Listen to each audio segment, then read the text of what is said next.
नमस्कार। प्राइम न्यूजमा स्वागत छ। म दृष्टिवाणी थिताल। म संगीता कटुवाल। सुरु गरौं हेडलाइन्सबाट। प्रतिनिधि सभाको पहिलो बैठकमा सरकारप्रति खबरदारी। सरकार ढाल्न नखोज्न देउबालाई ओलीको चेतावनी। सांसद जनताको निगरानीमा रहेको प्रचण्डको भनाई। सरकार सञ्चालनका लागि न्यूनतम साझा कार्यक्रम सार्वजनिक। 7 दलको 7 थरी माग अटाउनुपर्ने बाध्यता। भ्रष्टाचार नियन्त्रणको प्रतिबद्धता। सुशासन प्राथमिकतामा। वाणिज्य बैंकको मर्जर नीतिमा उत्साह। आधा दर्जन बैंक मर्जरमा वित्तीय खर्च र अस्वस्थ प्रतिस्पर्धा बढेकोले मर्जरमा जोड। उद्योगी व्यवसायीको स्वागत। ब्राजिलका पूर्व राष्ट्रपति जैर बोल्सोनारोका समर्थकहरूद्वारा राष्ट्रपति भवन र संसदमा आक्रमण। चुनावी परिणामहरू अस्वीकार गर्ने चेतावनी। र नेपाल T20 लिगको दोस्रो क्वालिफायरमा पराजित हुँदै काठमाडौँ नाइट्स बाहिरियो। विजेता विराटनगरले फाइनल पुग्न जनकपुरलाई हराउनु पर्ने।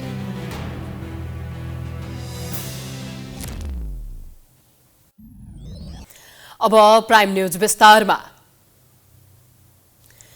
गत मंसिर 4 गते सम्पन्न निर्वाचनपछि प्रतिनिधि सभाको बैठक सोमबारदेखि सुरु भएको छ। बैठकमा प्रतिनिधि सभामा रहेका सबै दलका शीर्ष नेताहरूले सम्बोधन गरेका छन्।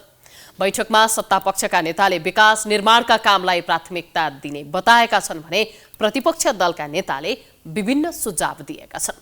एक रिपोर्ट। सोमबार प्रतिनिधि सभाका ज्येष्ठ सदस्य पशुपति शमशेर जबराको अध्यक्षमा संघीय संसद भवन नयाँ बानेश्वरमा बैठक बसेको हो। बैठकको प्रारम्भमा ज्येष्ठ सदस्य जबराले संघीय संसदको अधिवेशन आह्वान सम्बन्धी राष्ट्रपतिको कार्यालयबाट प्राप्त पत्र पढेर सुनाएका थिए। साथै उनले प्रधानमन्त्रीको नियुक्ति र मन्त्री परिषद गठन सम्बन्धी राष्ट्रपति कार्यालयको पत्रको ब्यहोरा पढेर सुनाए। त्यसपछि दलका शीर्ष नेतालाई बोल्न समय दिइएको थियो। त्यस क्रममा प्रधानमन्त्री पुष्पकमल दाहालले आर्थिक समृद्धिको महाअभियानमा केन्द्रित गर्नुपर्ने बताए। राजनीतिलाई भावना र उत्तेजना भन्दा पर आर्थिक समृद्धिको महाअभियानमा केन्द्रित गर्नुपर्ने दाहालको भनाइ छ। प्रधानमन्त्री दाहालले मुलुकलाई अघि बढाउनका लागि उत्तेजना भन्दा पनि समझदारीमा अगाडि बढ्नुपर्नेमा जोड दिए। संसदको अर्जुन दृष्टि सुशासन र समृद्धि हुनेछ। केही हुँदैन भन्ने हीन भावनाका ठाउँमा गरे के हुँदैन भन्ने आशा र उत्साह जगाउनु छ। राजनीतिलाई भावना र उत्तेजना भन्दा पर आर्थिक समृद्धिको महाअभियानमा केन्द्रित गर्नु छ। विभेद र बहिष्करणलाई अस्वीकार गर्दै राष्ट्रिय एकता बलियो बनाउनु छ। आर्थिक क्रान्तिको साझा सङ्कल्प गर्दै समृद्ध र न्यायपूर्ण राष्ट्र निर्माण गर्नु छ। सभामुख महोदय, म आशावादी छु यो प्रतिनिधि सभा सार्थक संवादको थलो बन्नेछ। नेपाली कांग्रेसका सभापति शेरबहादुर देउवाले दिगो शान्ति, सुशासन, विकास र समृद्धिलाई साझा लक्ष्य बनाउनु पर्ने बताए। नयाँ संसदमा जनताले धेरै अपेक्षा गरेको भन्दै आगामी यात्रा स्पष्ट हुन जरुरी रहेको देउबाको भनाइ छ। तत्कालीन गठबन्धन भत्किएपछि देउबाले पहिलो पटक सार्वजनिक मञ्चमा बोलेका हुन्। तर देउबाले संसदको सम्बोधनमा कसैप्रति गुनासो गरेनन्। यो कार्यकाल संविधानको सुरक्षा कार्यान्वयन सँगै लोकतान्त्रिक गणतन्त्रको व्यवस्थाको सबलीकरणका लागि विशेष योगदान गर्न सकोस्, हामी सबै यसमा सफल हुन सकौँ। सभामुखले मक्सिर 4 गते सम्पन्न निर्वाचनबाट नेपाली काङ्ग्रेस प्रतिनिधि सभा र प्रदेश सभामा सबैभन्दा ठुलो राजनीतिक दल बनेको छ। नेपाली काङ्ग्रेसप्रति ठुलो विश्वास र भरोसा गरेर जनताले जनमत प्रदान गर्नु हुने देशभित्र बाहिर हुनुभएका सम्पूर्ण नेपाली दाजुभाइ दिदीबहिनीहरूमा पनि आभार व्यक्त गर्न चाहन्छु। पार्टीका सबै साथीहरूले गर्नुभएको मेहनतको उच्च सम्मान गर्दै धन्यवाद दिन चाहन्छु। सञ्चार माध्यमले जनतालाई सूचित गर्ने गरी असल काम गर्नुभएको छ, उहाँलाई हार्दिक धन्यवाद दिन चाहन्छु। नेकपा एमालेका अध्यक्ष केपी शर्मा ओलीले धेरै चुनौतीहरू पार गर्नुपर्ने भएकोले जिम्मेवार बनेर काम गर्न प्रधानमन्त्री दाहाललाई आग्रह गरेका छन्। अघिल्लो संसद 2 पटकसम्म विघटन गरेपछि प्रतिगमनकारीको आरोप खेपेका ओलीले अहिलेको सत्तारूढ गठबन्धन प्रतिगमनको पक्षमा नरहेको बताएका छन्। आफू प्रधानमन्त्री भएको बेला 2 पटक प्रतिनिधि सभा विघटन गरेका ओलीले त्यो काम सही भएको जिकिर गरे। देश चलाउनका लागि, देशमा उन्नति प्रगति गर्नका लागि, जनताका निम्ति काम गर्नका लागि हामीलाई सरकार चाहिन्छ। लोकतान्त्रिक मूल्य मान्यतामा सांसद र नेताहरूको सम्पूर्ण समय गोटी चालमा बित्यो भने देशका लागि कहिले काम गर्ने, कहिले के गर्ने। त्यसकारण गोटी चाल होइन, काम गर्ने बाटो समात्नु। आज आवश्यकता छ राष्ट्रिय एकताबद्ध भएर राष्ट्र निर्माणका काममा लागौँ न। म सबै दलहरूलाई आग्रह गर्न चाहन्छु, आह्वान गर्न चाहन्छु, मान्यज्यूहरूलाई यसमा सबैलाई योगदान गर्न, सकारात्मक योगदान गर्न आग्रह गर्न चाहन्छु। Let's work together. प्रतिनिधि सभामा नेपाली कङ्ग्रेसका 89, नेकपा एमालेका 79, नेकपा माओवादी केन्द्रका 32, राष्ट्रिय स्वतन्त्र पार्टीका 20, राष्ट्रिय प्रजातन्त्र पार्टीका 14, जनता समाजवादी पार्टी नेपालका 12 जना सांसद छन्।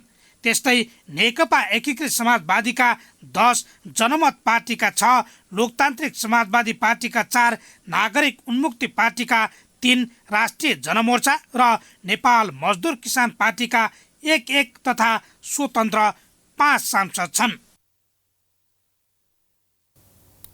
मङ्सिर 4मा सम्पन्न निर्वाचनपछि प्रतिनिधि सभाको पहिलो बैठक बस्यो। पहिलो बैठकमा प्रतिनिधि सभामा प्रतिनिधित्व गर्ने विभिन्न राजनीतिक दलका नेताहरूले सम्बोधन गरे। उनीहरूले आफ्नो अडान र दाबीलाई बैठकमा राखे। तर अबको 5 वर्षसम्म चल्ने संसदमा निर्वाचित हुने सांसद र फरक विचार बोकेको राजनीतिक दलको भूमिका कस्तो हुन्छ भन्ने सबैको चासोको विषय बनेको छ। एक रिपोर्ट। मङ्सिर 4 गते भएको निर्वाचनमा जनताले दिएको मतले कुनै पनि दललाई एकल बहुमतको आधारमा सरकार बनाउन पर्याप्त भएन, जसका कारण चुनावमा फरक एजेन्डा लिएर गएका दलहरू संसदमा पुगे। सरकार गठनमा उनीहरू फरक विचार भए पनि एकै ठाउँ उभिएका छन्। अबको संसदमा उनीहरूले आफ्नो एजेन्डालाई उठाउँछन् वा गठबन्धनका एजेन्डालाई अगाडि बढाउँछन् भन्ने धेरैको चासोको विषय बनेको छ। निरन्तर राजसंस्था र हिन्दू राष्ट्र पुनर्स्थापना तथा संघीयताको खारेजीको एजेन्डा बोकेको राप्रपा पनि सरकारमा सहभागी छ। गणतन्त्रवादी शक्तिसँग उसले साँठगाँठ गरेको छ। अब राप्रपाले यी एजेन्डालाई खासै प्राथमिकता नदिने संकेत गरेको छ। राप्रपाले अब संसदमा राष्ट्रियता, एकता, विकास, सुशासनका विषयलाई प्रमुख मुद्दा बनाउने भएको छ। र अहिले फेरि पनि अघि मैले भनेको राष्ट्रियता, राष्ट्रिय एकता, सुशासन, विकास र सेवा प्रवाहसँग सम्बन्धित विषयहरूमा नेकपा माओवादी, नेकपा एमाले लगायतको जुन अहिले 7 राजनीतिक दलहरूको सहकार्य छ, त्यहाँ बसेर काम गर्ने हामीले निर्णय गरेका छौँ। त्यस्तै संघीयता खारेजीको माग गर्ने राष्ट्रिय जनमोर्चाले आफ्नो मुद्दालाई निरन्तरता दिने भएको छ। संसदमा 1 जना सांसद मात्र रहे पनि आफ्नो एजेन्डा नछाड्ने जनमोर्चाको तयारी छ। जनमोर्चालाई यो संसदले पनि जनताको पक्षमा काम गर्नेमा आशंका छ। ठुला पार्टीले उठाएका आवाजले मुलुकलाई के भयो, जनताले के पाए?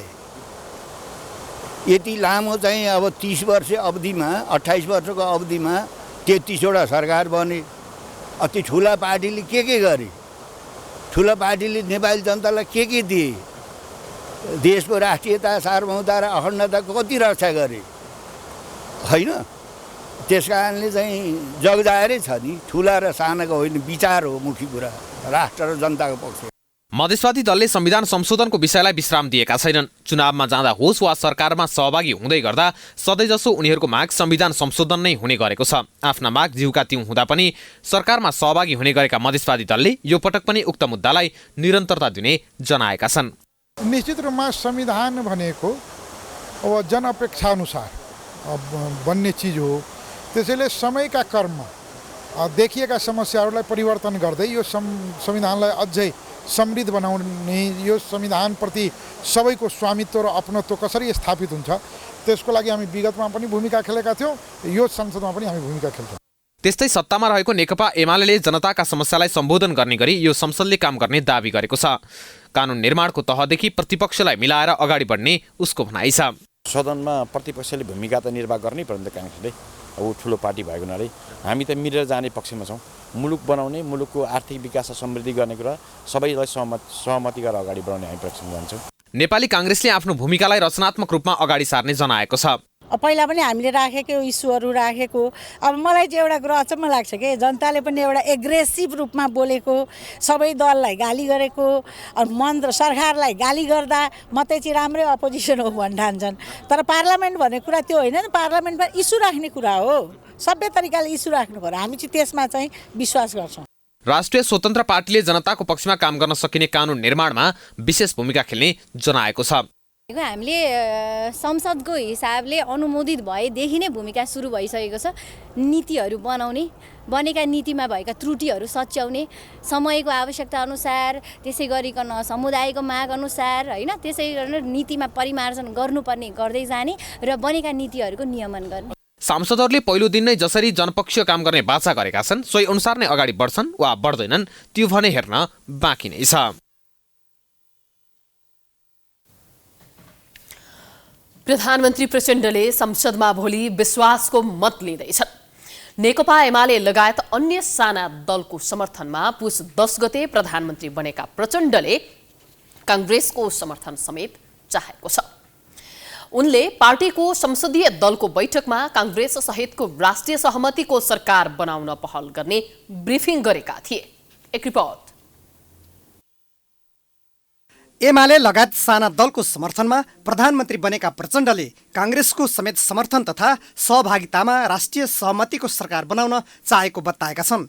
उनले नेकपा माओवादी केन्द्रको संसदीय दलको बैठकमा समेत सके काङ्ग्रेसलाई समेत सरकारमा सामेल गराउने, सरकारमा जान आनाकानी गरे काङ्ग्रेसको समेत विश्वासको मत लिने वातावरण तयार गर्ने बताएका थिए। संसद बैठकबाट बाहिरिने क्रममा पनि प्रधानमन्त्री प्रचण्डले यसबारेमा मङ्गलबार निर्णय हुने प्राइम टाइम टेलिभिजनलाई छोटो प्रतिक्रिया दिएका छन्। भोलि थाहा हुन्छ, भोलि तपाईँहरूले थाहा पाउनुहुन्छ। माओवादी केन्द्रका नेता महेन्द्र बहादुर साईले पनि राष्ट्रिय सहमतिको सरकार बनाउने जनादेश रहेकोले यसबारेमा काङ्ग्रेस लगायतका दलसँग सहमति खोजिने बताएका छन्। हामीले संविधानलाई पूर्ण रूपमा कार्यान्वयन गर्नका लागि अब सबै शक्तिहरू एक ठाउँमा चाहिँ उभिएर राष्ट्र निर्माणको अभियानमा लाग्नु अहिलेको आवश्यकता हो। यसका लागि पनि अब हामीले राष्ट्रिय सहमति जुटाउनका लागि नेपाली काङ्ग्रेससँग पनि अब हामीले छलफल गर्ने भन्ने कुरा चाहिँ हो। काङ्ग्रेस प्रवक्ता डाक्टर प्रकाश शरण महतले भने आफ्नो पार्टी प्रतिपक्षमा बस्ने बताएका छन्। उनले यसबारेमा मङ्गलबार बिहान बस्ने संसदीय दलको बैठकले निर्णय गर्ने जानकारी दिए। सरकारमा सामेल हुने, सहभागी हुने कुनै हाम्रो अहिले त्यस्तो खाले सोच बनेको छैन। संसदीय दलको मिटिङ हुँदैछ, त्यहाँ औपचारिक हामी निर्णय लिन्छौँ, तर अहिले त्यस्तो कुनै सम्भावना म देख्दिनँ। प्रचण्डलाई विश्वासको मत दिने कि विपक्षमा बस्ने बारे काङ्ग्रेसमा मत विभाजन छ। शेखर गगन समूहले पार्टी विपक्षमा बसेर शक्ति सञ्चय गर्नुपर्नेमा जोड दिँदै आएको छ। हामीले प्रतिपक्ष भन्दा दायाँ बायाँ म कता कता विश्वासको मत यो त्यो सुन्छौँ। प्रतिपक्षले आफ्नो प्रतिपक्षको ठाउँमा बस्ने हो। सरकारप्रतिको यो हाम्रो प्रक्रियामा बसेर हामीले विश्वासको मतको खिलाफमा हाम्रो मतदान गर्ने हो र हाम्रो प्रतिपक्षको जिम्मेवारी निर्वाह गर्ने हो। त्यसैले सरकार बन्ने बदलिने कुराहरू होला, हिजो पनि भयो, भोलि पनि होला, तर आजको दिनमा जसले जिम्मेवारी पाएको छ त्यसले तत्त जिम्मेवारी निर्वाह गर्यो भने संसदभित्र आउने चुनौतीहरूको सामना हुन्छ। संस्थापन समूहले प्रचण्डलाई विश्वासको मत दिने र राष्ट्रपति सभामुख लगायतका पदमा दाबी गर्ने तथा गठबन्धन भत्काएर नयाँ गठबन्धन बनाउन सकिने आकलनसहित अगाडि बढेको बताइएको छ। यसबारेमा मङ्गलबार बिहान काङ्ग्रेस संसदीय दलको निर्णय नआउन्जेलसम्म यसै भन्न सकिने अवस्था छैन।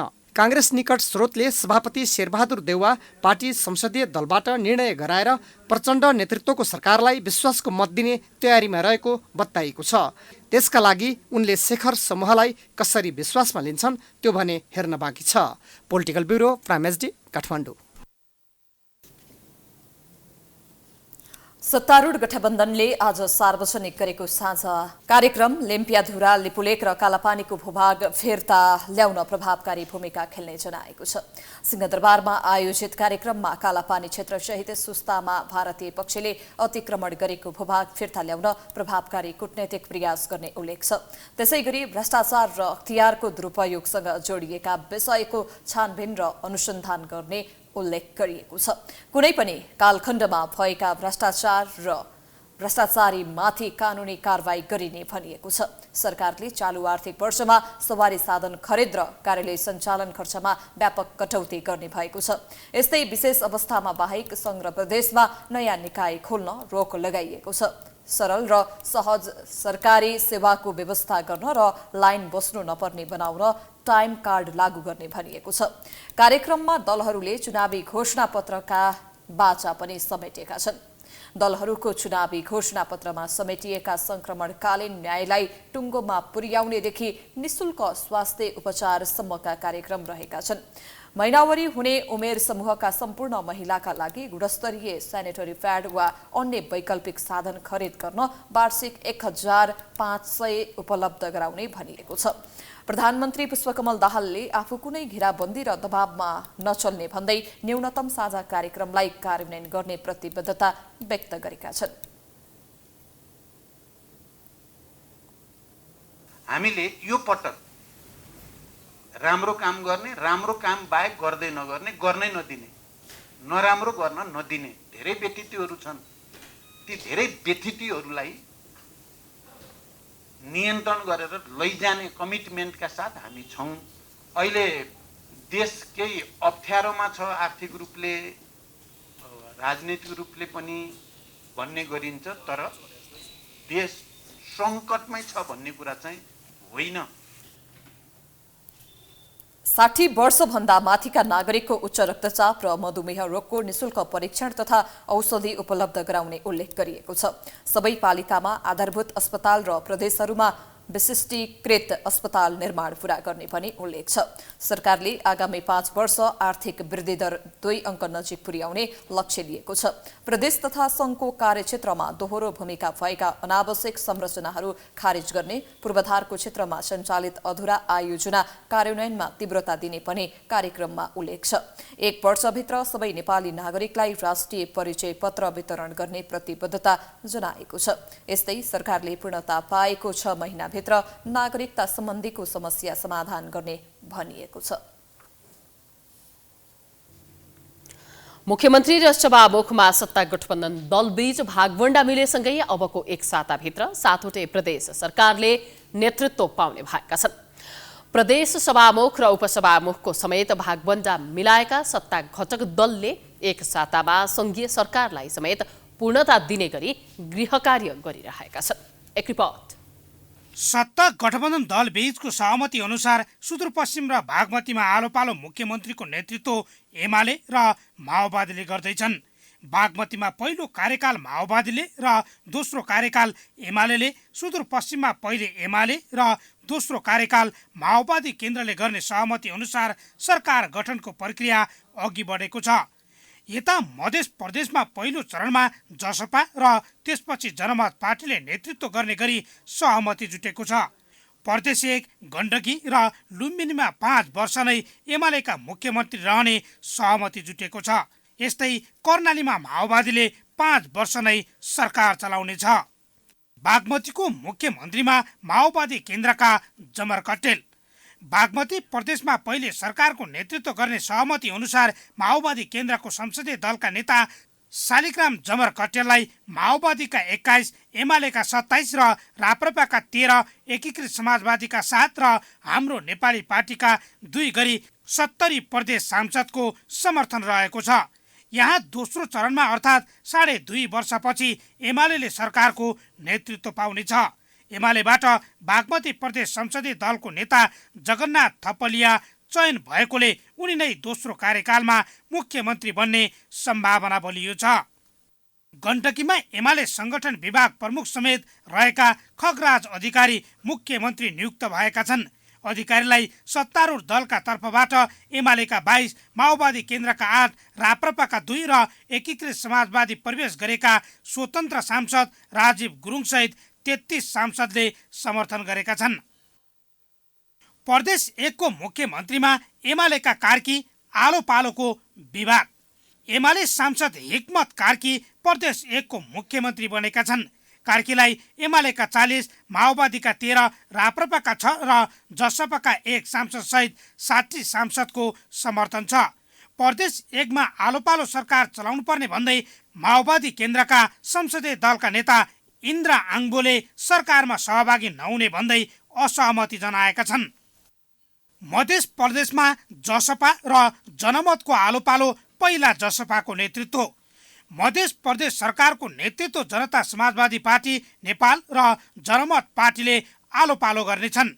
सरकारको नेतृत्व सुरुमा जसपाले गर्ने सहमति अनुसार प्रदेश सभाका पूर्व सभामुख समेत रहेका अहिलेका संसदीय दलका नेता सरोज यादव मुख्यमन्त्री बन्नेछन्।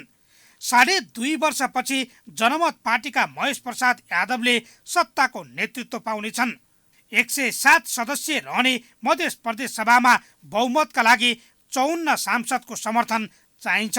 एमालेका 22, जसपाका 16, जनमतका 13, माओवादी केन्द्र 9 सांसद जोड्दा नै 60 सांसद पुग्ने भएकोले यहाँ सत्ता गठबन्धनको सहमति अनुसार नै सरकार बन्नेछ। लुम्बिनीको मुख्यमन्त्रीमा 5 वर्ष नै एमालेका गिरी, प्रदेशको तेस्रो मुख्यमन्त्री नेकपा एमालेका लीला गिरी बन्ने निश्चित जस्तै छ। सत्ता गठबन्धन दलबीच भएको भागबण्डा अनुसार लुम्बिनीमा एमाले पुरै समय सरकार चलाउनेछ। 87 सदस्य रहेको प्रदेश सभामा एमालेबाट 29 सांसद छन्। माओवादी केन्द्रका 10, राप्रपा र नागरिक उन्मुक्तिका 4 जना र जनमत पार्टीका 3 जना सांसदले समर्थन गरेमा मात्रै पनि 50 सांसद पुग्नेछन्। यहाँको बहुमत पुर्याउन 44 सांसद आवश्यक पर्छ। कर्णाली प्रदेशको मुख्यमन्त्री नेकपा माओवादी केन्द्रका राजकुमार शर्मा बन्ने निश्चित भएको छ। 13 सिट सहित दोस्रो स्थानमा रहेको माओवादीले दोस्रो पटक पनि सरकारको नेतृत्व गर्ने अवसर पाएको छ। एमालेका एमलाल कडेलको मुख्यमन्त्री बन्ने सपनामा ब्रेक लाग्दा शर्माले एमालेका 10, राप्रपाको 1 र 1 स्वतन्त्र सांसदको समर्थनमा सरकार चलाउने देखिएको छ। 40 जना सांसद रहने कर्णाली प्रदेश सभामा बहुमतका लागि 21 सांसद चाहिन्छ। सुदूरपश्चिममा एमालेका गिरी मुख्यमन्त्री बन्दै आलो पालोको सहमति। सुदूरपश्चिम प्रदेशमा एमाले र माओवादी केन्द्रबीच आधा कार्यकाल सरकारको नेतृत्व गर्ने सहमति जुटेको छ। सहमति अनुसार पहिलो कार्यकालका लागि एमाले संसदीय दलका नेता राजेन्द्र रावल मुख्यमन्त्री बन्नेछन्। 2.5 वर्षपछि माओवादी केन्द्रका संसदीय दलका नेता खगराज भट्टले सरकारको नेतृत्व गर्नेछन्। सरकार गठनमा 7 सांसद रहेको नागरिक उन्मुक्ति पार्टी निर्णायक देखिएको छ। 55 सदस्य यो प्रदेशमा एमालेका 10, माओवादीका 11, राप्रपाका 1 सांसद रहेका छन्। 1 स्वतन्त्र सांसद छन्। कङ्ग्रेससँग 19 सांसद रहेका छन्। 7 दलीय सत्ता गठबन्धनको सहमति अनुसार मधेस र कर्णालीमा एमाले सभामुख, प्रदेश 1 र गण्डकीमा उपसभामुख पाउनेछ। प्रदेश 1, गण्डकी, लुम्बिनी र सुदूरपश्चिममा सभामुख पाउने माओवादी केन्द्रले बागमती र कर्णालीमा उपसभामुख पाउने भएको छ। बागमतीमा सभामुख पाएको राष्ट्रिय प्रजातन्त्र पार्टीले लुम्बिनीमा उपसभामुख लिने भएको छ। मध्य प्रदेशमा जनमत पार्टीले उपसभामुख लिने भएको छ। सुदूरपश्चिममा नागरिक उन्मुक्तिलाई उपसभामुख दिने प्रस्ताव गरिए पनि निर्णयमा सहमति जनाइसकेको अवस्था छैन। यसरी भागबण्डा मिलाउँदा समानुपातिक समावेशीको नारा दिने दलहरूले कुनै पनि प्रदेशमा महिलालाई मुख्यमन्त्री बनाउन आवश्यक ठानेनन्। तरलता अभाव र सहकारी क्षेत्रमा गहिरिएको अविश्वासले एकपछि अर्को गर्दै बचत तथा ऋण अनि बहुद्देश्य सहकारीहरू धराशायी बनिरहेका छन्।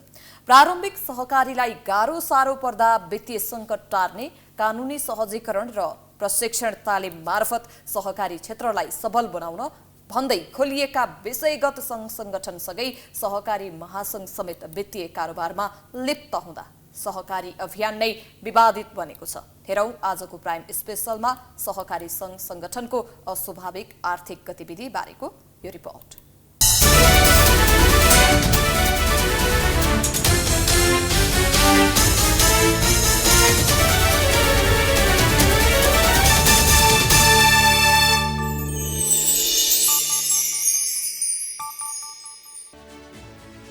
बहुद्देश्य हुन वा बचत तथा ऋणको कारोबार गर्ने सहकारी यति बेला गलत ठाउँमा गरिएको लगानी र तरलता अभावका कारण यस्ता धेरै सहकारी जोखिममा परेका छन्।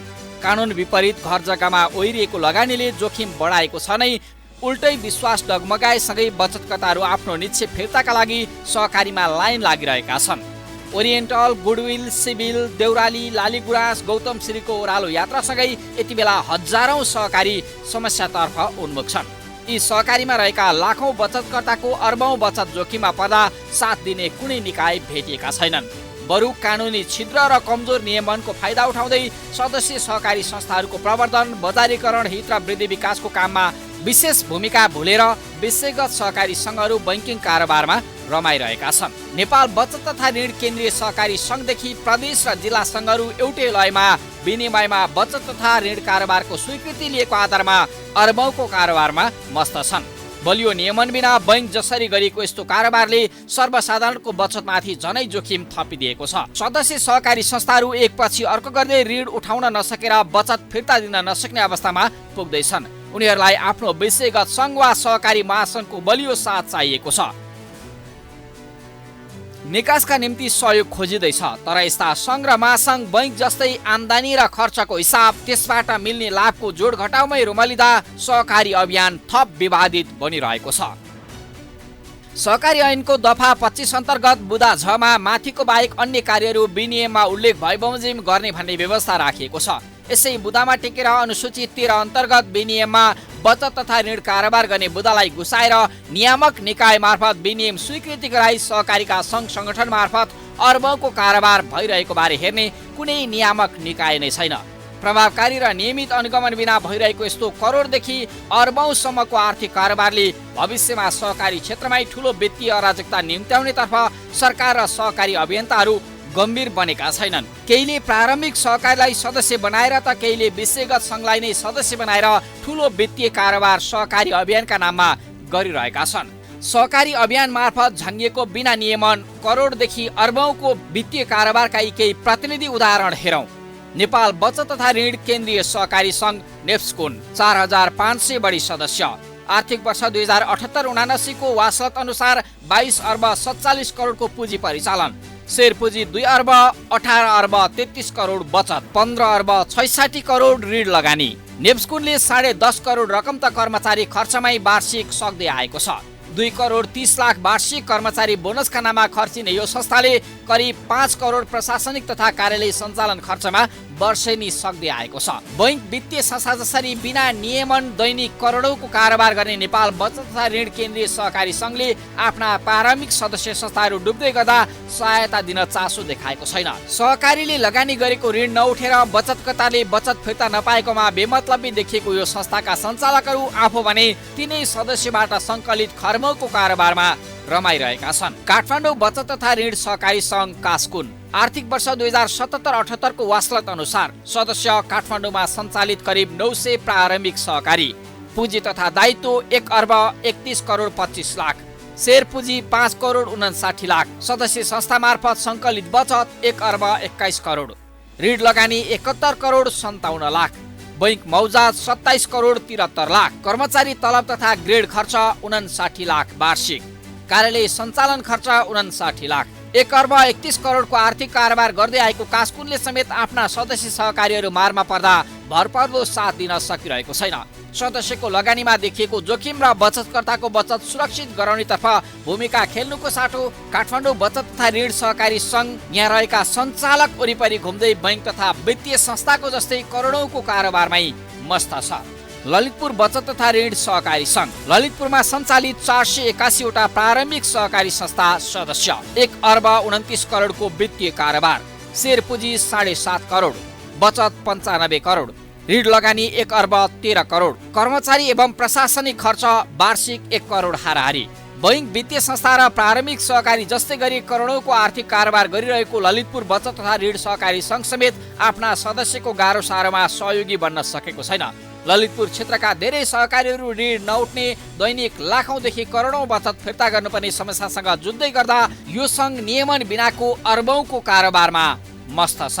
यस्तै वित्तीय कारोबारमा रमाउँदै आएको बहुद्देश्य सहकारी सङ्घ अध्यक्ष र अन्य पदाधिकारीको विवादका कारण विगत लामो समयदेखि धाराशायी बनेको छ। सदस्यसँग करोडौं उठाएर ठूलो आर्थिक कारोबार गर्ने बहुद्देश्य सङ्घको झगडा त अदालतसम्मै पुगेको छ। त्रिभुवन विश्वविद्यालय अन्तर्गतको चिकित्सा शास्त्र अध्ययन संस्थान विवादै विवादको अखडा बनेको छ। कहिले शिक्षाशास्त्र उच्च शुल्क लिएर त कहिले मनोमानी निर्णय गरेर बदनाम बनेको हो। विगतमा भएको सम्झौता कार्यान्वयन नभएको भन्दै यति बेला विद्यार्थी आन्दोलनमा उत्रिएका छन्। एक रिपोर्ट।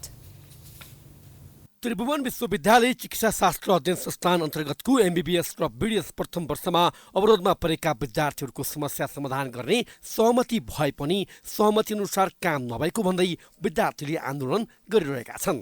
सोमबार चिकित्सा शास्त्र अध्ययन संस्थानको डिनको कार्यालयमा विद्यार्थीहरू सहमति पत्र लागू गर विद्यार्थीलाई न्याय दिए लगायतका प्लेकार्ड सहित प्रदर्शन गरेका थिए।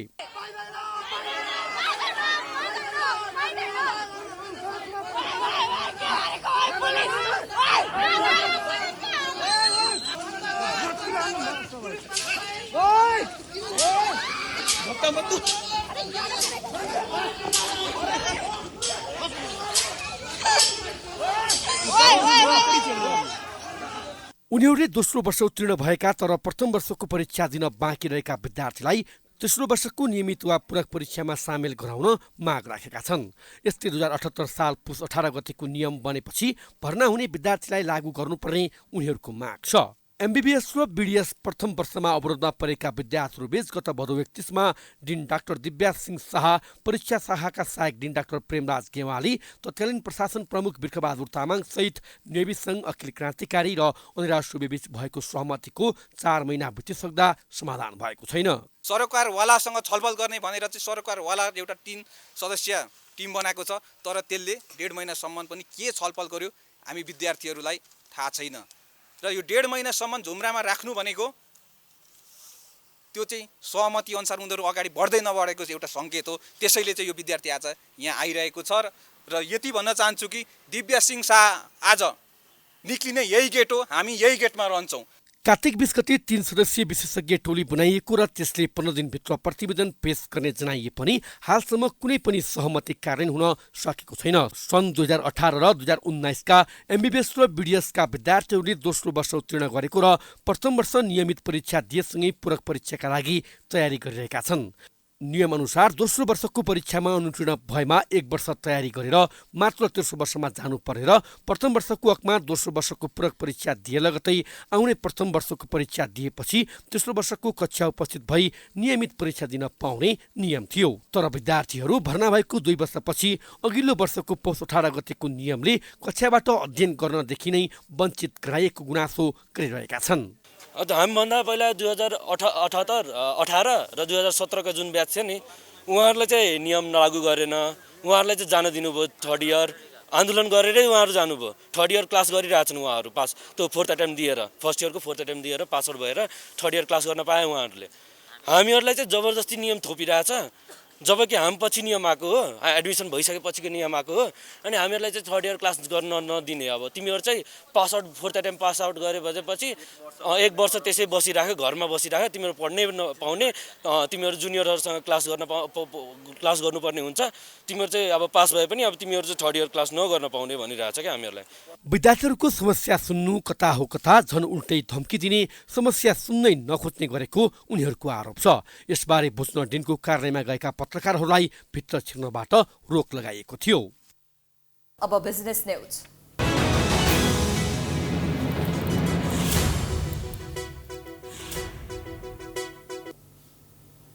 अर्थतन्त्रलाई माथि उठाउन सहयोग पुग्ने विश्लेषण सहित नेपाल राष्ट्र बैंकले मर्जर प्रोत्साहनको नीति लिए अनुरूप धमाधम ठूला वाणिज्य बैंकहरू मर्जरमा गएका छन्। राष्ट्र बैंकले पुस मसान्तसम्म मर्जर सुविधा दिएका कारण आधा दर्जन बढी वाणिज्य बैंक मर्जरमा गइसकेका छन्। अर्थ क्षेत्रका जानकारहरूले भने मर्जर मात्रले अर्थतन्त्रका परिसूचकमा सुधार नआउने बताउने गरेका छन्। एक रिपोर्ट। 2 ठूला वाणिज्य बैंक ग्लोबल आईएमए र बैंक अफ काठमाडौँले सोमबार मात्र एकीकृत कारोबार सुरु गरे। राष्ट्र बैंकले आर्थिक वर्ष 2079-80 को मौद्रिक नीति मार्फत वाणिज्य बैंक र लघुवित्तहरूलाई 2079 पुस मसान्तसम्म मात्रै मर्जर सुविधा दिने भएपछि हतारिँदै बैंकहरू मर्जर प्रक्रियामा सामेल भएका हुन्।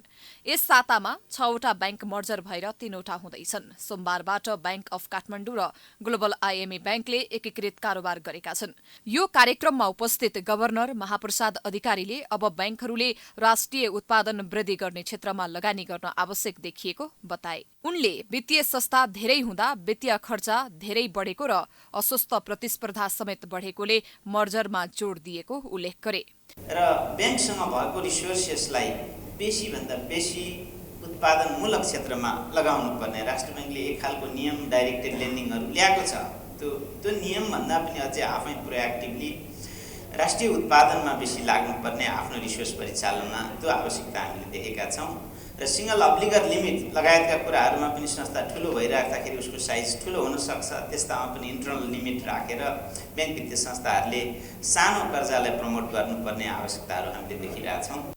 त्यस्तै ग्लोबल आइएमई ब्याङ्कका अध्यक्ष चन्द्रप्रसाद ढकालले मर्जरको सफलताले अन्य ब्याङ्क तथा वित्तीय संस्थालाई पनि मर्जरको लागि प्रोत्साहन गरेको बताए। कुनै पनि व्यवसाय सुरु गर्दा राज्यको प्राथमिकता आम नागरिकलाई सेवा पुग्ने चाहिँ व्यवसाय र जुन व्यवसाय आर्थिक रूपमा सम्भाव्य चाहिँ छ त्यस्तो व्यवसाय अवलम्बन गर्ने हाम्रा 3 प्राथमिकता निर्धारण गरेका चाहिँ छौँ। मर्जरकै क्रममा प्रभु ब्याङ्क र सेन्चुरी कमर्सियल ब्याङ्कले आगामी मंगलबार एकीकृत कारोबार गर्ने घोषणा गरिसकेका छन्। आगामी बुधबार नेपाल इन्भेस्टमेन्ट ब्याङ्क र मेगा ब्याङ्कले एकीकृत कारोबार गर्दैछन्। एक साता अगाडि मात्रै कुमारी ब्याङ्क र एनसीसी ब्याङ्कले मर्जरपछि एकीकृत कारोबार गरेका थिए। हिमालयन ब्याङ्क र सिभिल ब्याङ्कको एकीकृत कारोबार भने पुस महिनामा सम्भव नहुने भएको छ। पुस महिनामै 4वटा मर्जर सफल भएको छ। पुस 27 पछि नेपालमा वाणिज्य ब्याङ्कको संख्या 22वटामा झर्नेछ। सिभिल र हिमालयनको मर्जरपछि भने वाणिज्य ब्याङ्कको संख्या 21मा झर्नेछ। पछिल्लो समय लक्ष्मी ब्याङ्क र सनराइज ब्याङ्क मर्जर हुँदैछन्। यसले वाणिज्य ब्याङ्कको संख्या 20वटामा झर्नेछ। अहिलेसम्मको वाणिज्य ब्याङ्कको मर्जर मध्ये ग्लोबल आइएमई ब्याङ्कको मर्जर मेगा मर्जर हो। साना ठूला र समान तहका ब्याङ्क तथा वित्तीय संस्थाहरूबीच मर्जको अनुभव र प्रयोग गरिसकेको नेपाली वित्तीय क्षेत्रमा हाल ठूला वाणिज्य ब्याङ्कहरू गाभिएर झन ठूला ब्याङ्कहरू बनाउने ठूल्ठूलो मर्ज वा विलयको सम्भावना र आवश्यकतामा विभिन्न कोणबाट विश्लेषण भइरहेको छ।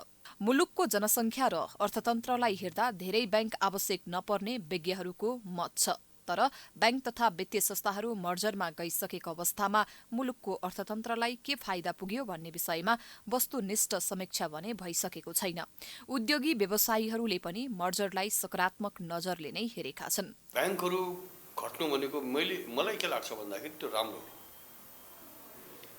अब ब्याङ्कहरूको अन्यसरी कम्पिटिसनले गर्दाखेरि पनि यो समस्या आएको हो। जस्तो भन्नुहोस् न 3 वर्ष अगाडि 2.5 वर्ष अगाडि जति कोभिडको महामारीबाट जब अलिकति हामीले शान्त पायौँ त्यो बेलामा ब्याङ्करसँग यति तरलता थियो कि उनीहरूले जथाभावी शीर्षक नहेरिकन लोन दिनुभयो र तरलता छिटै सक्यो। अब ठुलो भएपछि हेर्नुहोस् व्यापार जति ठुलो हुन्छ उनीहरूको उद्देश्य पनि ठुलो हुँदै जान्छ। नेपाल राष्ट्र ब्याङ्कले 6 वर्ष अगाडि ल्याएको क्यापिटल प्लानले पुँजी बलियो बनाएका वाणिज्य ब्याङ्कहरू अब मर्जरले अझै बलियो बन्दै जाने विश्लेषण हुन थालेको छ। यससँगै अब मर्जर नगर्ने ब्याङ्कहरूलाई पनि दबाव बढेको छ।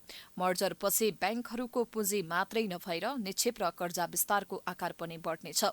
राष्ट्र ब्याङ्कले वाणिज्य ब्याङ्कको संख्या अझै घटाउन चाहिरहेको छ। तर अर्थ वाणिज्य क्षेत्रका जानकारहरू भने मर्जरलाई रामबाणको रूपमा प्रचार गरिएको प्रति सन्तुष्ट देखिँदैनन्।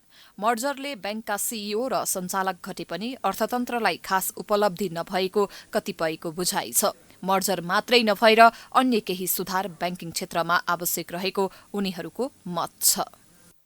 अब स्पोर्ट्स न्यूज।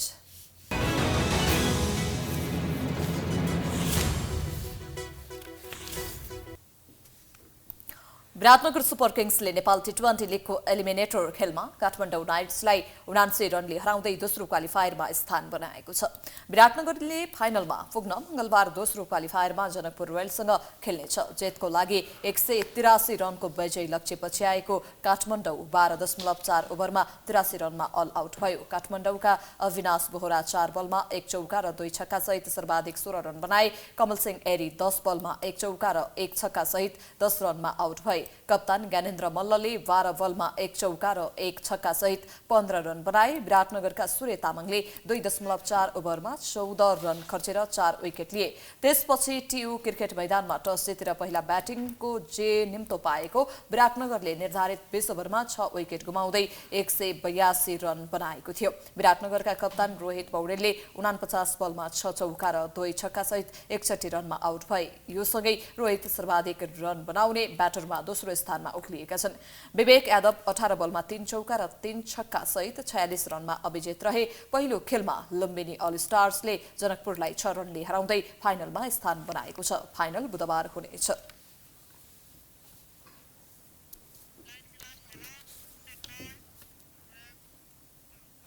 हामी प्राइम न्यूजको अन्त्यमा आइपुगेका छौं। जाँदै हेडलाइन्स पुनः एकपटक। प्रतिनिधि सभाको पहिलो बैठकमा सरकारप्रति खबरदारी। सरकार ढाल्न नखोज्न देउबालाई ओलीको चेतावनी। सांसद जनताको निगरानीमा रहेको प्रचण्डको भनाई। सरकार सञ्चालनका लागि न्यूनतम साझा कार्यक्रम सार्वजनिक। 7 दलको 7 थरी माग अटाउनु पर्ने बाध्यता। भ्रष्टाचार नियन्त्रणको प्रतिबद्धता। सुशासन प्राथमिकतामा।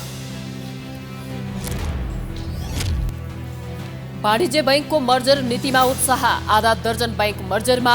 वित्तीय खर्च र अस्वस्थ प्रतिस्पर्धा बढेकाले मर्जरमा जोड। उद्योगी व्यवसायीको स्वागत। ब्राजिलका पूर्व राष्ट्रपति जायर बोल्सोनारोका समर्थकहरूद्वारा राष्ट्रपति भवन र संसदमा आक्रमण। चुनावी परिणामहरू अस्वीकार गर्ने चेतावनी।